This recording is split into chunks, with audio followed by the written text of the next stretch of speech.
আসসালামু আলাইকুম। আজকে আমরা রাইট ফ্রম ভার্বসের 22 নম্বর ক্লাস করব। আমরা এখানে অনেকগুলো ভার্ব লিখছি, যেই ভার্বগুলোর পরে যদি আরেকটা ভার্ব থাকে সেটা হচ্ছে কি ভার্ব প্লাস আইএনজি হবে। হ্যাঁ, আমি আবার বলতেছি, ইংরেজিতে এই যে ভার্বগুলো এখানে অ্যাডমিট, অ্যান্টিসিপেট, অ্যাপ্রিশিয়েট, অ্যাভয়েড, এগুলো এই consider, depend, finish, mind, past, cannot, with, to, to, confuse, traditional, to, suppose to, together with, understand, এগুলোর পরে কি হবে ভার্ব প্লাস আইএনজি হবে। এগুলোর পরে কি হবে ভার্ব প্লাস আইএনজি হবে। যদি এই ভার্বগুলোর পরে আরেকটা ভার্ব থাকে সেই ভার্বগুলো কি হবে ভার্ব প্লাস আইএনজি হবে। যেমন আমরা যদি একটা উদাহরণ দেই, হি এনজয়স, এখানে রাইট ফর্ম আছে, এখানে দিয়ে দিল সুইম, তাহলে এটা কি হবে এনজয়স। এনজয় ভার্বটা নিশ্চয়ই এখানে আছে, এই যে এখানে আছে এনজয়, তাহলে এনজয় পরে কি লিখছি ভার্ব প্লাস আইএনজি, তাহলে উত্তরটা কি হবে এটা swimming. He enjoy swimming.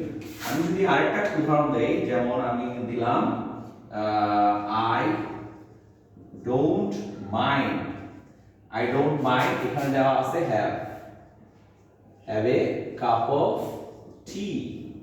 Okay, I don't mind have a cup of T. So এখানে এই যে মাইন্ড আছে, মাইন্ড শব্দটা এখানে আছে,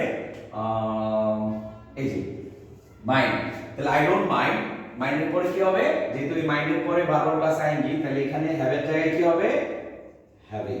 ওকে, সুতরাং আমরা বলতে পারবো, একটু কষ্ট করে এই ভার্বগুলো মুখস্থ করতে হবে। Admit, anticipate, appreciate, avoid, cancel, consider, depend, finish, mind, past, can't, guidance to বাটো, confuse, traditional, to, suppose to, এগুলোর পরে miss, pardon, postpone, together, understand, এগুলোর পরে কি হবে ভার্ব প্লাস আইএনজি হবে। এদের পরে কখনোই টু প্লাস ভার্ব হবে না, এদের পরে কখনোই ভার্বের বেস ফর্ম বসবে না, এদের পরে অবশ্যই কি হবে ভার্ব প্লাস আইএনজি হবে। তবে এখানে কয়েকটা ভার্ব আছে, যেমন স্টপ, ঠিক আছে, স্টপ, ফরগেট, স্টপ, ফরগেট, এই জিনিসগুলো আবার একটু ভিন্ন আছে। হ্যাঁ, এগুলো আবার একটু ভিন্ন আছে। যেমন আমরা যদি বুঝাই, যেমন ফরগেট শব্দটা দেখেন, আই ডোন্ট ফরগেট ড্যাশ, ঠিক আছে, এখানে লিখলাম কল ইউ। আরেকটা দিলাম আই ডোন্ট ফরগেট, এখানে ডোন্ট না, আই ফরগেট লিখলাম, আই ফরগেট, এখানে দিলাম কল ইউ, ঠিক আছে, আই ফরগেট।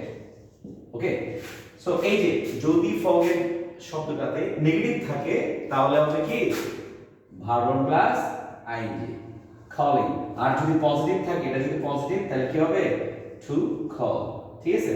সো আমরা এই যে একটু আগে যে ভার্বগুলো ছিল ওগুলোর ক্ষেত্রে আমরা কি বলতে পারবো যে ইংরেজিতে কতগুলো ভার্ব আছে যাদের পরে যদি আরেকটা ভার্ব বসে তাহলে ভার্ব প্লাস আইএনজি হবে। কি হবে ভার্ব প্লাস আইএনজি হবে। আশা করি আমরা বুঝতে পেরেছি। হ্যাঁ, নেক্সট ক্লাসটা আমরা করব ভিজি এবং ওর্থ, ওইটার পরেও ভার্ব প্লাস আইএনজি হয়। ঠিক আছে, ধন্যবাদ সবাইকে।